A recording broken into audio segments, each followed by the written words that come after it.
He's up almost 20%, and you can see Bitcoin and Ethereum actually are negative year to date. And I really like this article by Jeff Dorman at Arca, who said, "The selling that nobody can explain." I think many people can say why they think crypto prices have fallen, but nobody really understands why. But here's what I just want to point out. This is Bitcoin's year-to-date performance. And Bitcoin was having a good year until October 10th.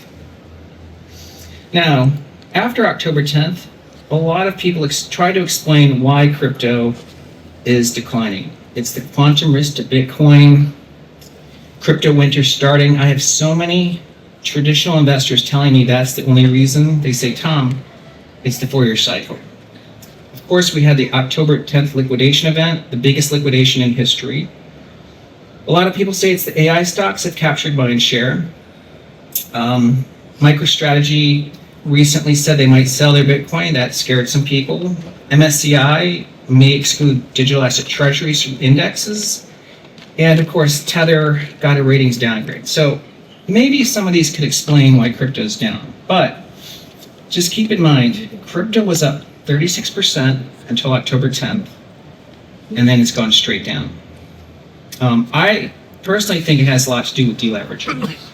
And as you know, after the FTX collapse, it did take 8 weeks before market makers recovered and crypto could start to see price discovery again. And we're basically 7.5 weeks past that event.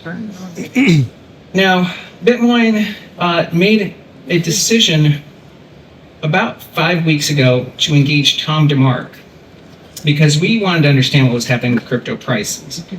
Now, if you don't know who Tom DeMark is, he's a legendary market timer.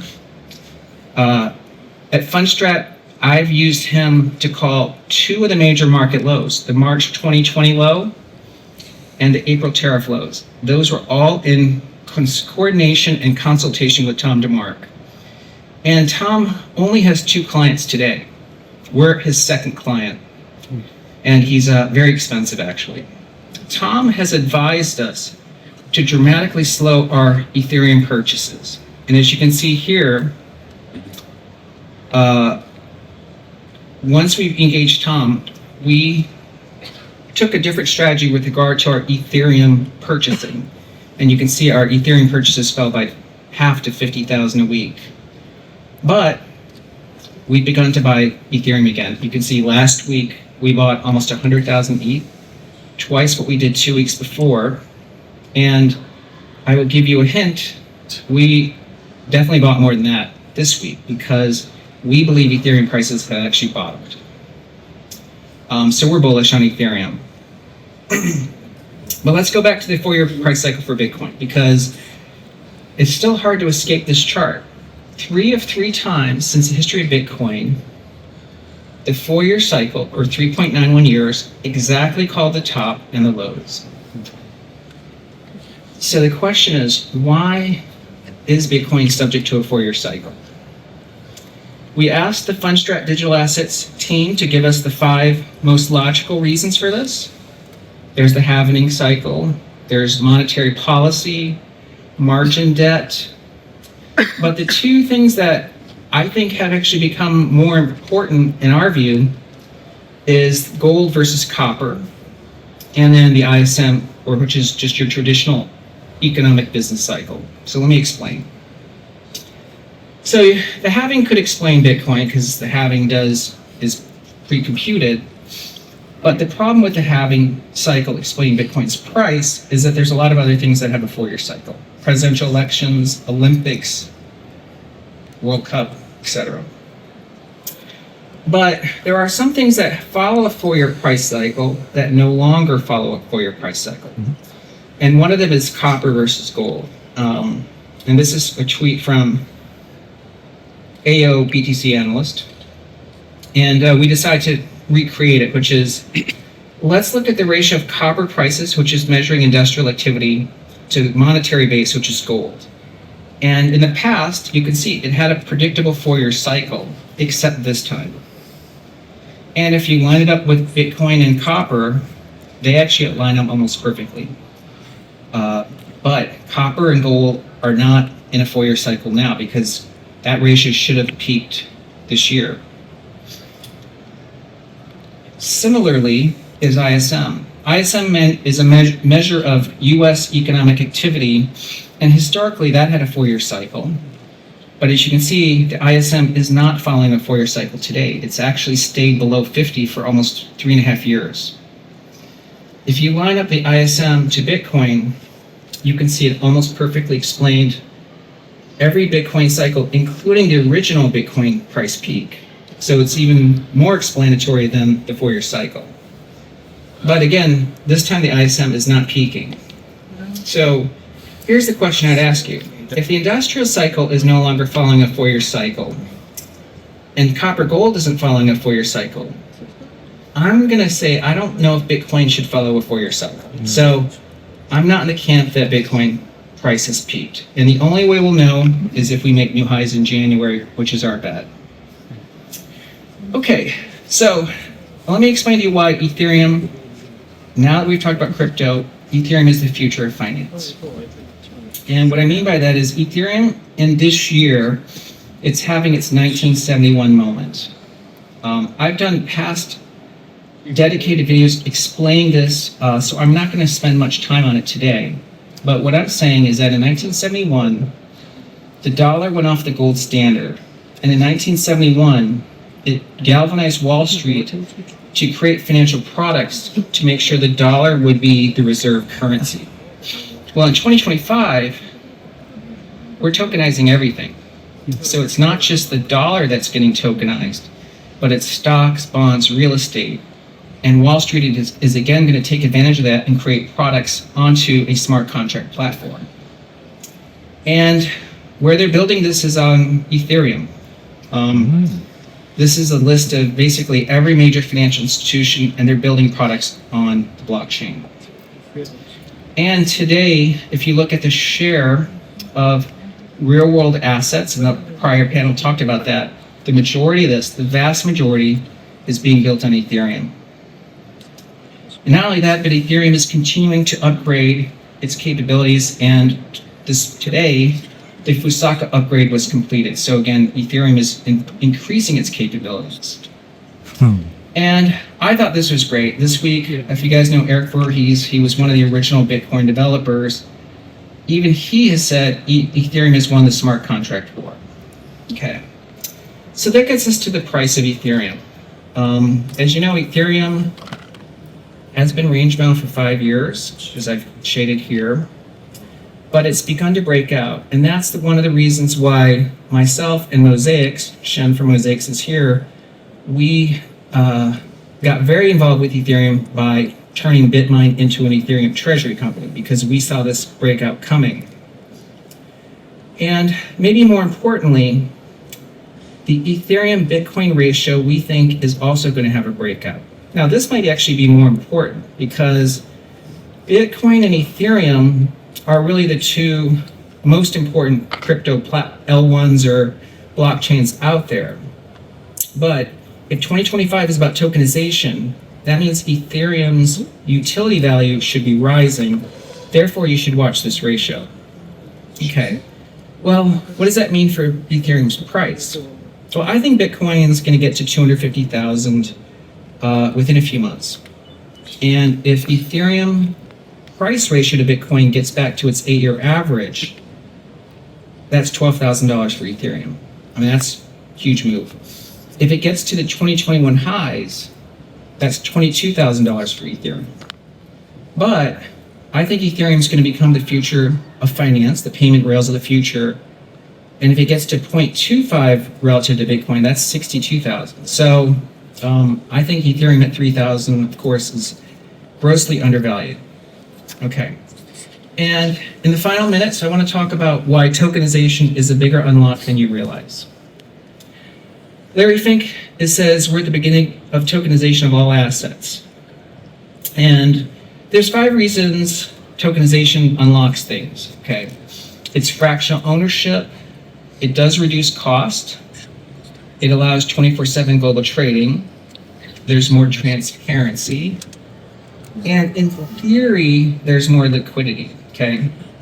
But I would say that these are just the raw ingredients. And in our minds, tokenization is actually going to take Wall Street into a next level of evolution.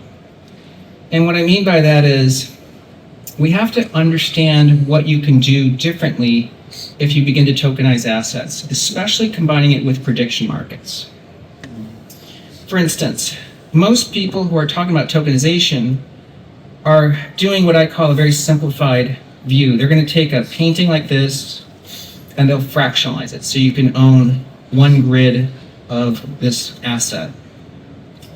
But a second way to do a tokenization is to factorize a business, okay? So let's say we break this painting down into its prime colors, and then you can just buy, whatever factor you want. An example is Tesla. For instance, you can time tokenize Tesla. You can buy the NPV of earnings on a specific date. You can product tokenize. You can just buy the present value of a specific product stream. Okay, so in other words, it's blending prediction markets with actual ownership. You can geographically tokenize Tesla. You can buy the NPV of a specific region, or you can financial statement tokenize. You can buy the tokenization of its subscription revenues. These will all still solve for the price of the stock, but you're going to create an unlock that better explains the price of Tesla. For instance, we know Tesla's stock price is the sum of its future earnings. So let's say that you could tokenize and purchase a specific year of Tesla's stock earnings. And we know that Elon Musk is going to get his pay package based on a 10-year plan. So you may only want to buy the present value of 2036 earnings. So you can do that today with a prediction market, or you could actually have this as a true tokenization of the stock, and everything else is the other time periods. The second example is product tokenization. We know Tesla is EVs, robotaxis, full self-driving. I don't even have Optimus Prime, solar, but of course, ultimately, the biggest value of Tesla is Elon himself. So if you could tokenize Tesla stock, you could isolate the implied value of just buying Elon Musk himself. And as you know, he's an N=1 person. Okay, so that's tokenization. I think, of course, you need smart contracts and prediction markets, and really working in conjunction with both is what is, in our view, a huge unlock. And in fact, Bitmine is trying to find projects that are really moving this forward.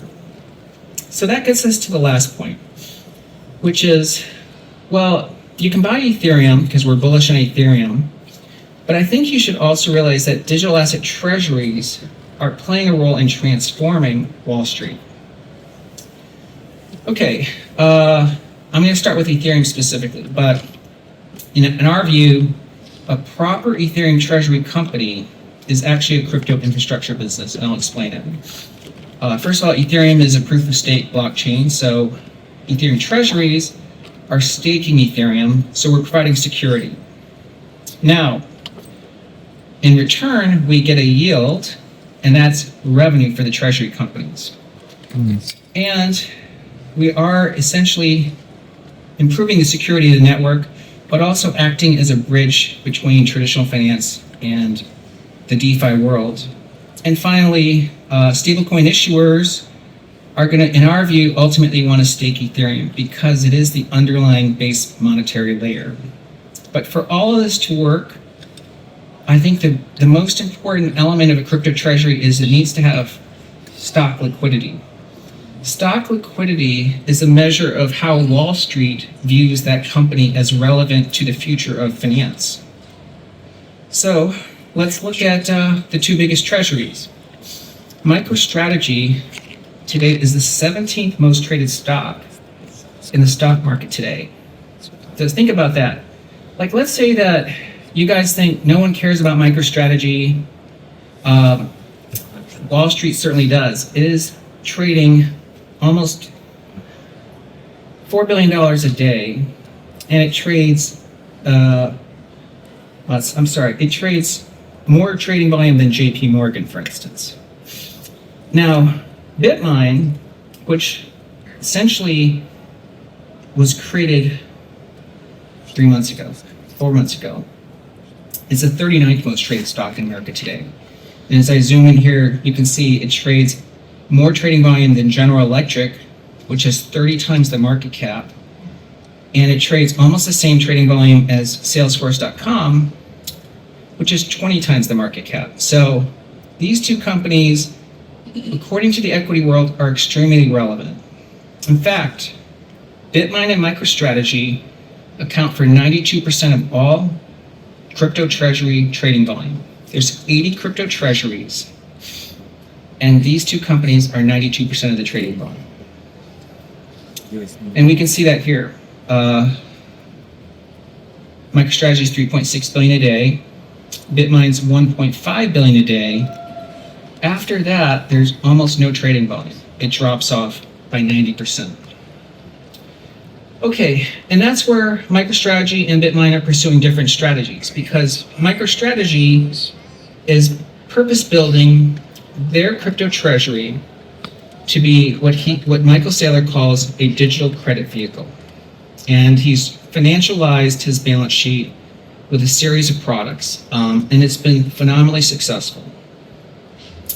On the other hand, Bitmine is bridging Wall Street and Ethereum and DeFi. So let me explain. Number one, Bitmine's the largest holder of Ethereum in the world. I think that's a pretty impressive feat, because 5 months ago, Bitmine owned 0. Now, Bitmine has announced that we have Maven, our staking solution, and when it's fully implemented, using the Caesar index, we should generate about 2.9% staking yield on our Ethereum holdings. That's about $400 million a year in net income, or $1.3 million a day. I mean, think about that for a moment. I mean, that's a lot of money. And it's done with a completely clean balance sheet. Bitmine has over $12 billion worth of Ethereum, a little bit of Bitcoin, some moonshot investments, and about $900 million of cash. So there's no debt. But that's only part of it. As you can see, this is part of a DeFi strategy. The first was Bitmine is doing moonshot investments. It made a big investment in ACO, which is proof of human, an ERC20 token called WorldCoin. We have our Maven staking solution that's being rolled out next year. We're working very closely with the Ethereum Foundation in partnership to really help bridge Wall Street and crypto world. We're already looking very hard at investing in DeFi projects. And of course, we're in the process of creating Bitmine Labs. But that's only part of it. We're also planning to bridge finance. Because of Bitmine's sizable trading volume, and because of the macro experience of both Mosaics and Fundstrat, we have enormous Wall Street connectivity. We also realize that Bitmine is very complementary to a lot of consumer services. It already is a very recognized brand. We are one of the most important stocks in the stock market today. There is an enormous Bitmine community that already exists, and Bitmine is building a lot of its own technology. So the roadmap looks good for us. We have a Made in America validator network, which is Maven. We're really investing in the crypto community and in Bitmine moonshots, and of course, targeting at least 5% of the Ethereum network. That's the end of my presentation, so thank you.